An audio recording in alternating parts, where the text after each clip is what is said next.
Hi friends, welcome to my channel.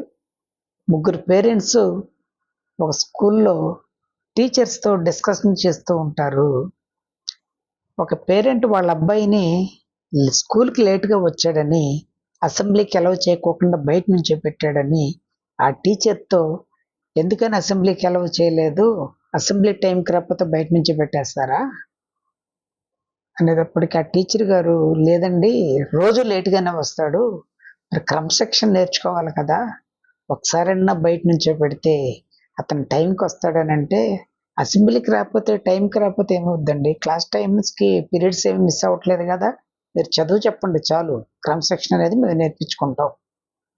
Second parent బాధ ఏంటంటే, teacher గారు మా అమ్మాయి హోంవర్క్ చేయలేదని చెప్పి 5 times హోంవర్క్ రాయించారంట, మీరు 5 సార్లు రాయించినందుకు మా అమ్మాయి చేయంతా నొప్పి పెట్టి రాత్రంతా నిద్రపోలేదు, 5 times మీకు ఎందుకు రాయించారు అని అడిగితే ఆ టీచర్ గారు, ఏమండి మీ పాప ఎప్పుడు హోంవర్క్లో నెగ్లెక్ట్గా ఉంటుంది, హోంవర్క్ సరిగ్గా చేయదు, ఎగ్జామ్స్ దగ్గరికి వచ్చినాయి కాబట్టి 5 సార్లు రాపిస్తే కనీసం అందులో వచ్చినాయి అన్నా నేర్చుకొని రాస్తుందని చెప్పి హోంవర్క్ 5 times రాయించానంటే, మీరు ఇరెగ్యులర్గా ఉందని చెప్పి మా నోటీస్కి ఎప్పుడైనా తీసుకొచ్చారా అంటే, ఆల్రెడీ నేను డైరీలో రాశాను, మీరు పేరెంట్స్ మీటింగ్కి ఎప్పుడైనా వస్తారేమో అని చెప్పి చెప్దామని చెప్పి నేను ట్రై చేశాను, కానీ మీరు రాలేదంటే, పేరెంట్స్ మీటింగ్ వాటికి రావటానికి మాకు టైం ఉండదండి, మేమే జాబ్ చేసుకునే వాళ్ళమే, స్కూల్కి ఫోన్ నెంబర్ తీసుకున్నారు కదా, ఏమైనా ఉంటే కనుక ఫోన్ చేసి చెప్పండి, అది మీ బాధ్యత కాదా అని చెప్పి అడిగి వెళ్ళిపోతాను.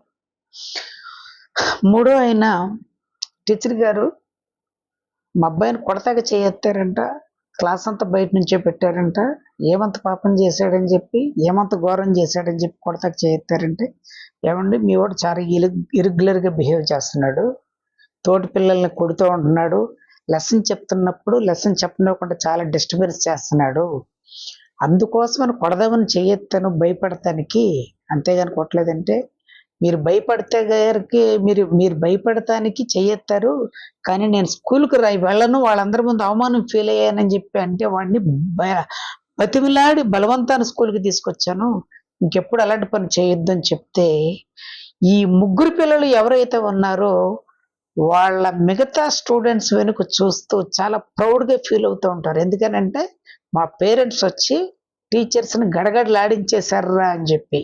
కానీ పాపం తర్వాత ఏమవుద్ది అనేది వాళ్ళ పేరెంట్స్కి వాళ్ళ పిల్లలకి తెలియదు, వాళ్ళ పిల్లలు వాళ్ళ పేరెంట్స్ని ఎంత గడగడలాడిస్తారోనని. ఇది అందరినీ అనట్లేదు, ఎవరైతే పిల్లలకి క్రమశిక్షణ ఇస్తూ ఉన్న టీచర్స్కి ఆపోజిట్గా ఉండి ఆ పిల్లల క్రమశిక్షణ లేకపోయినా సపోర్ట్ ఇచ్చే వాళ్ళ గురించి మాత్రమే చెప్తున్నాను. మంచి వాళ్ళు ఎప్పుడు మంచిగానే ఉంటారు.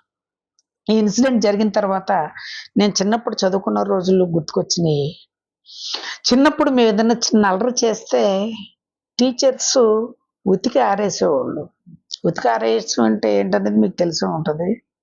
పైగా మళ్ళీ మేము ఏడ్చుకుంటూ ఆ టీచర్స్ దగ్గరికి వెళ్ళి రిక్వెస్ట్ చేసి, సార్ దయచేసి మా ఇంట్లో పేరెంట్స్కి చెప్పమాకండి అనేవాళ్ళు, ఎందుకంటే చెప్తే ఇంట్లో దీనికి డబుల్ రౌండ్ ఇంట్లో ఉంటుంది, పైగా స్కూల్కి వచ్చి వీడు అల్లరి చేసినా సరిగ్గా చదవకపోయినా ఇంకా కొట్టమని చెప్పేవాడు.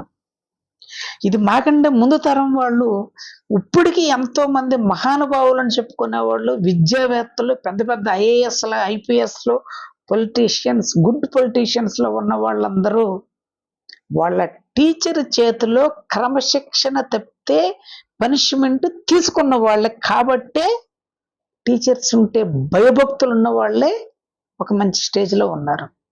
కానీ ఈ రోజుల్లో పిల్లలకి ఏదైనా భయం చెప్దామంటే పేరెంట్స్ ఎక్కడ గొడవకు వస్తారో అని చెప్పి వాళ్ళేమనే ధైర్యం చేయరు. ఇందాక నేను చెప్పిన ముగ్గురు స్టూడెంట్స్కి మళ్ళా వాళ్ళకి ఏదన్నా మంచి చెప్పాలి అనే ప్రయత్నం పొరపాటున ఏ టీచరు చేయరు, వాళ్ళు ఏం చేసినా వదిలేస్తారు. అలాగే ఎంతో మంది ఈ రోజుల్లో టీచర్స్ పిల్లలకి భయపడే రోజులు వచ్చినాయి కాబట్టే, వాళ్ళకి క్రమశిక్షణ నేర్పించకపోబట్టే టీచర్లు అంటే భయం లేకపోయినందువల్లనే మొన్నే ఒక 15 days or 20 days back 9th class students ఒక మాస్టర్ని క్లాసులోనే కొట్టి చంపేశారు. మొన్న ఒక స్కూల్ ప్రిన్సిపల్ గారు పిల్లల్ని ఏమనలేక తల్లిదండ్రుల్ని ఏమనలేక అసెంబ్లీలో గుంజీలు తీశారు. అంటే ఇప్పుడు జనరేషన్ ఏ రకంగా తయారవుతుంది, వాళ్ళకి పేరెంట్స్ ఏ రకంగా సపోర్ట్ ఇస్తున్నారు అన్నది, ఏ రకంగా సపోర్ట్ ఇస్తే వాళ్ళు ఈ యొక్క అఘాయిత్యాలకు పాల్పడుతున్నారనేది మనం ఒకసారి తెలుసుకోవాలి. ఎందుకనంటే ఇటువంటి పనులు చేసేవాడు ఆల్రెడీ ఇంట్లో బ్లాక్మెయిల్ చేసినోడే. ఇంట్లో తల్లిదండ్రులు ఏమన్నా భయపెడతానికి క్రమశిక్షణలో పెడతానికి ప్రయత్నం చేస్తే అన్నం తింటూ వాళ్ళకి అన్నం తినమని చెప్పి మారం చేసేవాళ్ళు కొంతమంది అయితే, ఇంట్లో నుంచి పారిపోతామని బెదిరించేవాళ్ళు కొంతమంది అయితే, ఇంట్లో తల్లిదండ్రుల మీద తిరగబడే వాళ్ళు కూడా చాలా మంది ఉన్నారు. మరి తల్లిదండ్రులు మనకి జన్మను మాత్రమే ఇస్తే మనకు పునర్జన్మనిచ్చేది టీచర్ అని ఎందుకంటారంటే, మనకు లైఫ్ ఇచ్చిన వాళ్ళు వాళ్ళే. ఆ లైఫ్ ఇచ్చిన వాళ్ళు వాళ్ళే కాబట్టి వాళ్ళ యొక్క భయభక్తులు తెలుసుకున్న వాళ్ళందరూ మంచి స్టేజ్లో ఉన్నారు. టీచర్స్ అనేవాళ్ళు ఎప్పుడు పగతోనూ ఈర్ష్య ద్వేషంతో ఎప్పుడు కొట్టరండి ఎవరిని. ఎందుకనంటే వాళ్ళు బాగు కోసమే కొడతారు. అందుకోసమని పేరెంట్స్గా మనం చేయవలసిన డ్యూటీ ఏంటంటే, ఎవరు చేయవలసిన డ్యూటీ వాళ్ళు చేయనివ్వాలి. టీచర్స్ అంటే వాళ్ళు ట్రైనింగ్ అయ్యి వచ్చి ఎవరికి ఏ రకంగా ఎడ్యుకేషన్ చేయాలి, ఒక చదువు చెప్పి ఎగ్జామ్స్ పెట్టి మార్క్స్ వేయటమే వాళ్ళ డ్యూటీ కాదు. భయభక్తులతో పాటు క్రమశిక్షణ, ఈ సొసైటీలో ఎలా ఉండాలి అనేది నేర్పించే బాధ్యత కూడా టీచర్దే. మనం ఆ డ్యూటీ వాళ్ళని చేయనివ్వట్లా. ఇందాక నేను చెప్పిన ఎగ్జాంపుల్ ప్రకారం మన అబ్బాయి ఎవరినన్నా రోడ్డు మీద కొడుతున్నప్పుడు పోలీస్ స్టేషన్కి తీసుకెళ్లారనుకోండి, పోలీస్ స్టేషన్కి వెళ్ళి పోలీస్ వాళ్ళని ఎవరన్నా అడుగుతారా? మా అబ్బాయి కొట్టుకుంటే నువ్వు పోలీస్ స్టేషన్కి తీసుకొచ్చేస్తావా అని అడిగే ధైర్యం చేస్తారా? అడిగితే ఏమవుద్ది? మన మీద కూడా కేసు కట్టి లోపలేస్తారు. వాళ్ళ డ్యూటీని వాళ్ళు చేయనిస్తున్నాం. ఎందుకని? వాళ్ళంటే భయం ఉండబట్టి. ఇక్కడ టీచర్లు కొట్టమని ఇంకేదో చేసేయమని చెప్పట్లా. పనిష్మెంట్ మస్ట్ అండ్ షుడ్గా ఉండి తీరాలి. ఎందుకనంటే చిన్న పిల్లలు 18 సంవత్సరాల లోపు ఉన్న వాళ్ళందరూ పరిణితి చెందని వయసు ఉన్న వాళ్ళు కాబట్టి వాళ్ళు అల్లరి చేస్తారు. వాళ్ళు ఏం చేస్తారో వాళ్ళకి తెలియదు కాబట్టి వాళ్ళకి ఒక భయం అనేది చెప్పి, ఇది చేస్తే దీనివల్ల ఈ ప్రాబ్లం ఉంటుందని చెప్పవలసిన బాధ్యత టీచర్దే. ఎందుకనంటే ఎక్కువ టైం స్పెండ్ చేసేది పిల్లలు స్కూల్లోనే కాబట్టి.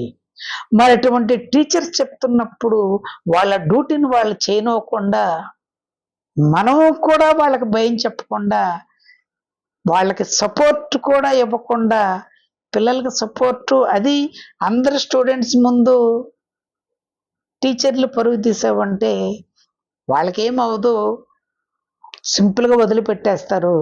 తర్వాత నష్టపోయేది మనమే, మన పిల్లలే.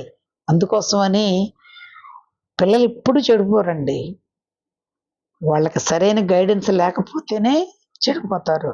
ఆ సరైన గైడెన్స్ ఇచ్చేది ఎవరంటే టీచర్.